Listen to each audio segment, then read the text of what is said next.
تو میرے عزیز ذرا ٹھنڈے دماغ سے سوچو کہ انسان کی قدر و قیمت اس کے اخلاق کی وجہ سے، بعثت لأتمم مکارم الاخلاق۔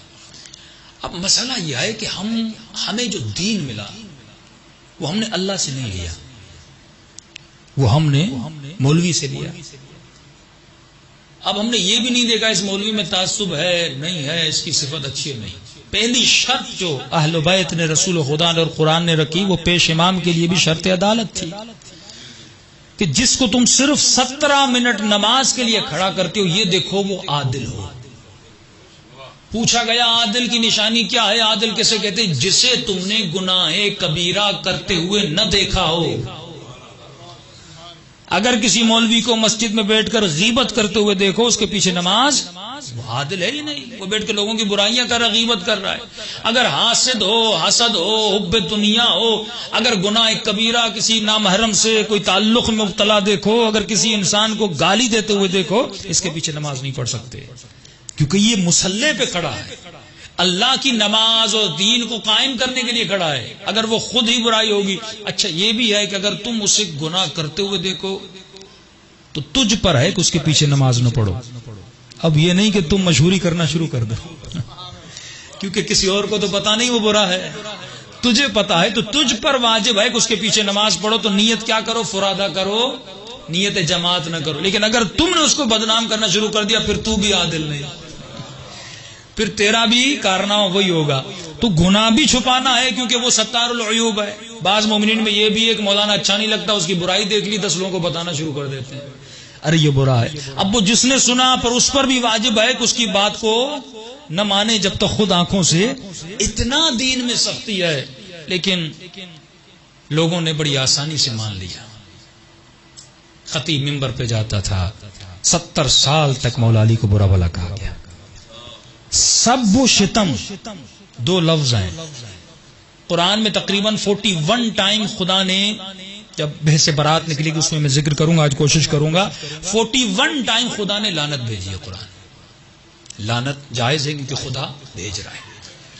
ایک مرتبہ خدا نے سب کیا ہے، یعنی خدا نے گویا اللہ والی گالی۔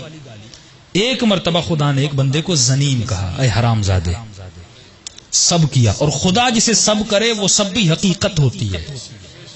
اگر خدا کسی زنیم کہے، اور وہ کون تھا؟ وہ بھی علی کا دشمن تھا۔ تفسیر البرہان میں چلے جائے، اس کی بحث میں نہیں جاؤں گا، حساس بحث ہے۔ ایک مرتبہ خدا نے سب کے، اس کے بعد خدا نے بندوں کو منع کیا، ولا تسبوا، اے اہل بیت کے ماننے والے، اے صاحبان ایمان، کبھی بھی ایک دوسرے کو گالیاں نہ دیا کرو۔ یہاں تک کہا کہ جو اللہ کا دشمن ہے اسے بھی گالی نہ دیا کرو۔ کیوں؟ جب تم گالی دیتے ہو سکتا ہے وہ تمہارے سچے خدا کو گالی دے۔ علمی بحث کرو، علمی مراتب کو بیان کرو، اس کے کردار کو بتاؤ کہ تاریخ میں کردار کیا تھا، لیکن کبھی گالی دینے کا تجھے حق نہیں ہے۔ اب دین ہم نے کس سے لیا؟ ہم نے ان سے لیا جو مفتی تھے، منبر پر گئے، 70 سال مولا علی کو برا بھلا کہا، کہ فرماتے ہیں اتنی شدت تھی کہ ایک مفتی اس زمانے کا جب نماز پڑھا رہا تھا، یہ ہر نماز کے بعد مولا علی کو گالی دیتے تھے، ہر نماز کے بعد مولا علی کو سب کرتے۔ تمام تر لسن کی کتاب موجود ہے۔ عمر ابن عبدالعزیز و واحد شخص تھا جس نے ممبروں سے مولا علی کو برا بھلا کہنوانا بند کروایا، اور جس کے لیے کہ جس نے فتق کو واپس کیا۔ ہم یہ بڑی دلیل دیتے ہیں، خود کہتے ہیں کہ اس نے فتق واپس کیا، اور جو وہ کہتے تھے فتق لیا نہیں، تو جب لیا نہیں تھا تو واپس کیسے کیا؟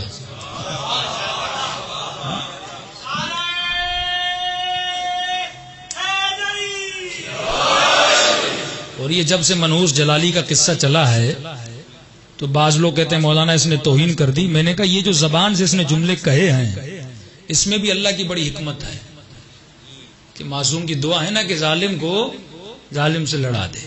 یہ ایسے جملے اس نے، پہلے تو یہ مانتے ہی نہیں تھے کہ سیدہ دربار میں گئی تھی، ہم شیعہ زور لگا لگا تھک گئے، بھائی گئی تھی، یہ کہتے نہیں کیسے ممکن ہے نبی کی بیٹی دربار میں جائے اور مانگے اور خلیفہ نہ دے۔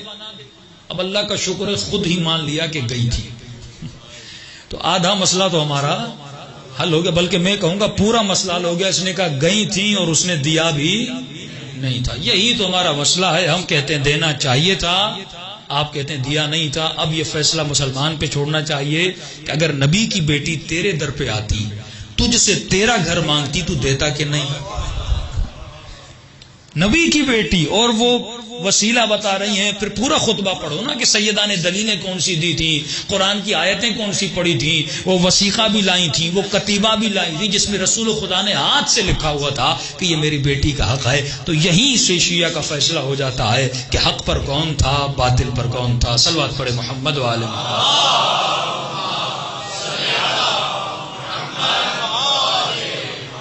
الحمدللہ یہ سوشل میڈیا بڑی آسانی ہمارے لیے پیدا کر رہا ہے.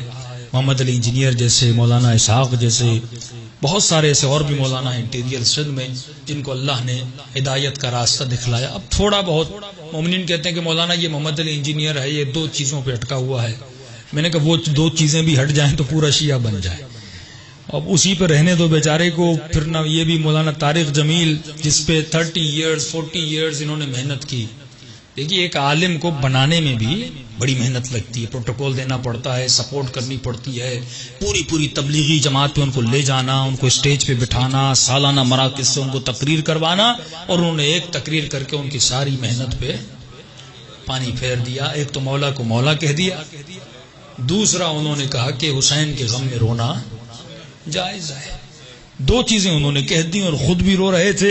اور یقیناً جب انسان متقی ہو اور اس پہ بڑھاپا آ جاتا ہے وہ اپنی قبر کا سوچتا ہے، لوگوں کا نہیں سوچتا. اور یہی خوف خدا تھا جو ان کی زبان سے حق بیان، ورنہ کتابیں پڑھنے کہاں دیتے تھے، صحیح بخاری اٹھانے کہاں دیتے تھے. ایک کتاب ہے ریسرچ فرام سنی بکس، یہ ہم نے 2002 میں بہت بھاری کتاب ہے، تقریباً اس کے 2000 یا 1500 صفحے ہیں. پنڈی کے ایک بندے نے لکھی تھی کسی وہابی کے جواب میں، جب شیعوں کو کہا گیا تھا یہ کافر ہیں تو انہوں نے پھر رد اس میں جواب لکھی تھی. اس کا جواب آج تک نہیں آیا، اس پہ پابندی لگ گئی، پاکستان میں یہ کتاب نہیں چھپے گی. Research from Sunni books, Urdu میں نام تھا تحقیقی دستاویز. اتنی خطرناک کتاب تھی کہ اگر کوئی اہل سنت پڑھ لے میں نہیں سمجھتا وہ شیعہ نہیں ہوگا. ساری اہل سنت کی کتابوں کے ریفرنسز کہ کہاں کہاں رسول خدا کی توہین ہے، کہاں کہاں ازواج کی توہین ہے، عجیب عجیب وہاں سے نسخے کتابیں لکھی گئی تھی. پھر جب پابندی لگی تو ہم نے اس کو CD میں ڈال دیا. CD میں ڈالنے کے بعد 2002 2003 2004 میں ہم نے ہر جگہ اس کتاب کو پھیلا. الحمدللہ اس سے بہت سارے لوگ شیعہ ہوئے، ان کو پتہ ہی نہیں تھا کہ واقعا ہماری کتابوں میں. اب سلمان رشدی آپ اس کو گالی دیتے ہو، ڈنمارک کے لوگ ہیں رسول خدا کے کارٹون بناتے ہیں آپ ان کو گالیاں دیتے ہو. آج تک کسی نے نہیں سوچا یہ چیزیں لاتے کہاں سے. یہ ساری چیزیں جو نبی پر الزامات یا توہین کے الزام لگاتے ساری کتابوں میں موجود ہیں. آپ پہلے کتابوں کا صفایا کرو نا. لیکن نہیں، ہمارے لیے بخاری عزیز ہے، رسول خدا عزیز نہیں ہے. ہمیں مسلم کا احترام ہے، بخاری کا احترام ہے. ہم کلینی کافی اس میں بھی خود بہار الانوار میں کچھ ایسی روایات ہیں جن میں مولا علی کی توہین ہے. ہم یہ نہیں کہتے ہماری کتابوں میں نہیں ہے، موجود ہیں. اور ہمارے ہاں سب سے پہلے جس نے یہ علم بلند کیا تھا وہ آیت اللہ طباطبائی صاحب تھے. یعنی ہمارے حوزے میں بھی اختلاف تھا کہ آپ کی کتابوں میں جو ایسی روایات ہیں جس میں توہین اہل بیت ہے ان کو نکالا جائے. پھر بہار الانوار کا بھی ایک آیت اللہ محسنی جو افغانستان کے تھے، مرحوم ہو گئے، انہوں نے بہار کا خلاصہ لکھا.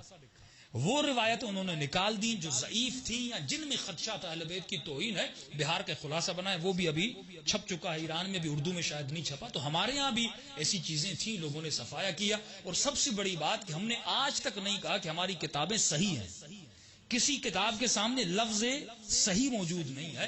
ہم نے کہا اس میں ضعیف بھی ہیں، اس میں قوی بھی ہیں. جو ملا پہلے انہوں نے مٹیریل کو جمع کیا، بعد میں آنے والوں کا کام تھا کہ اس کی چھانٹی کریں، اس میں جو صحیح ہیں اس کو چھانٹا جائے. تو ہمارا یہ کام ہو رہا ہے. تو اہل سنت کا بھی ہونا چاہیے کہ وہ حدیثیں، وہ روایات جو ضعیف ہیں جن سے یہ ملے کہ رسول خدا کی توہین ہو رہی ہے یا نبی کی بیوی کی توہین ہو رہی ہے، وہ ایسی ہیں میں ممبر سے پڑھ بھی نہیں سکتا. لیکن اگر آپ تحقیقی دستاویز کو نیٹ پہ سرچ کریں، اگر نہیں ہے تو مجھے میسج کر دیں، ساری کتاب آپ کو بھیج دوں گا، اس میں سارے حوالے جات موجود ہیں. تو ہر مسلم کو، ہر مومن کو، ہر جوان کو یہ کوشش کرنی چاہیے وہ خود ریفرنسز پڑھے، خود اپنی کتابوں کو پڑھے. تو وہاں سے جو دین ملے گا وہ اور ہوگا، اور جو دین ان کے مفتی بتا رہے ہیں وہ دین اور ہے. صلوات پڑھے محمد وعلی محمد.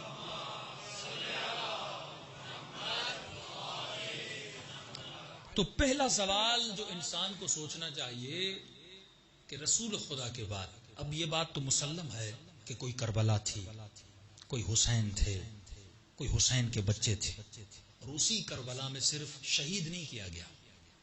شہید ہونے کے بعد ابن سعد نے کہا اچھا یہ جو تاریخ کربلا مقاتل کی کتاب یہ بھی اہل سنت نے لکھی ہے. مقاتل لکھنے والے بھی اہل سنت ہے کہ یہ کہیں کہ اس میں کوئی ملاوٹ ہو، ایسا کچھ نہیں. اس نے کہا، ملعون نے کہا کہ جس کی جو لاشیں ہیں وہ اپنی لاشوں کو لے جائے. جو قبیلہ اپنی علی اکبر کے لاشوں کو بھی لے جایا گیا، لیکن فرماتے امام حسین کا لاشا بچ گیا تھا. اس لاشے پہ یعنی صرف شہید نہیں کیا، اور سب جانتے ہیں کہ امام حسین شہید ہوئے گودی قتل کا، ایک ایسی جگہ جو نیچے تھی. بی بی زینب کہتے ہیں تلہ زینب، ایک ایسی جگہ جو جگہ اوپر تھی. امام حسین سطح زمین سے نیچے شہید ہوئے تھے. ایک گودی تھی، نچلی جگہ تھی. ایک انسان کو شہید کر کے وہاں سے نکال کے زمین کربلا پہ لایا گیا اور کہا اس پہ گھوڑے دوڑا.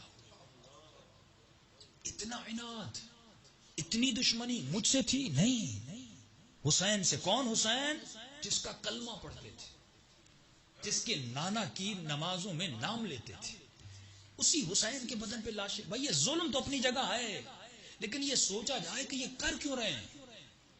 کون سی ایسی امت ہوگی جو اپنے نبی کے نمازوں کو مارے؟ یہی اسی نقطے پہ اگر مسلمان سوچے، اگر واقع اسے اپنی قبر کی پرواہ ہے، تو وہ جائے گا تاریخ کی کتابوں کو اٹھائے گا اور سوچے گا. سوال یہ نہیں کہ یزید خلیفہ بنا، اس کا باپ تھا، اس کی حکومت تھی، اس نے بیٹے کو بٹھا لیا، کوئی بڑی بات نہیں ہے. جس طرح پاکستان میں سیاسی پارٹیاں باپ کے بعد بیٹا آتا ہے، باپ کے بعد بیٹی آتی ہے. یہ کوئی سوال نہیں ہے کہ باپ کے بعد بیٹا کیسے آیا. بھائی حاکم تھا، اس نے بیٹے کو بنا دیا، اس کے پاس پاور تھا، اس کے پاس لشکر تھا، اس کے پاس پیسہ تھا. سوال یہ آئے کہ اس مسلم معاشرے میں یزید جیسا حاکم بنتا ہے اور اس وقت کا مسلمان اس کو ایکسپٹ کر لیتا ہے. یزید کو مان لینا یہ بڑی بات ہے. جو ممبر پر جا کر شراب پیتا ہے، جو دین کو تباہ و برباد کرتا ہے، جو فساد پھیلاتا ہے. پہلے جتنے حاکم تھے وہ برملا دین کے مخالف نہیں تھے. یہ خود اپنی تاریخ میں لکھتے آئے ہیں کہ اس کے وقت کے جانشین، یہ تو امیر شام کے زمانے میں بھی ہوتا تھا کہ شراب کی حالت میں مفتی شراب کی حالت میں جا کے نماز پڑھائے، 2 رکعت 4 رکعت میں پڑھاتے.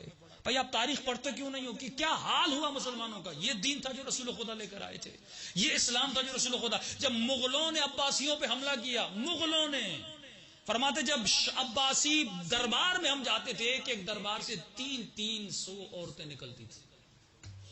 یہ اسلام نے تجھے سکھایا تھا کہ تم 300 کنیزیں رکھو اور بیت المال سے اس پہ خرچہ کرو.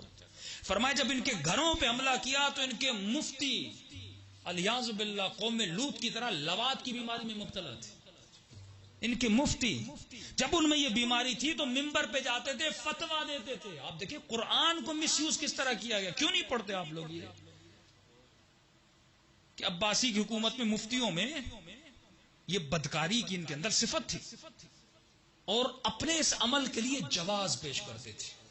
کیوں؟ جب زیارت عاشورہ میں آؤں گا آپ کو سمجھ آئے گی. امام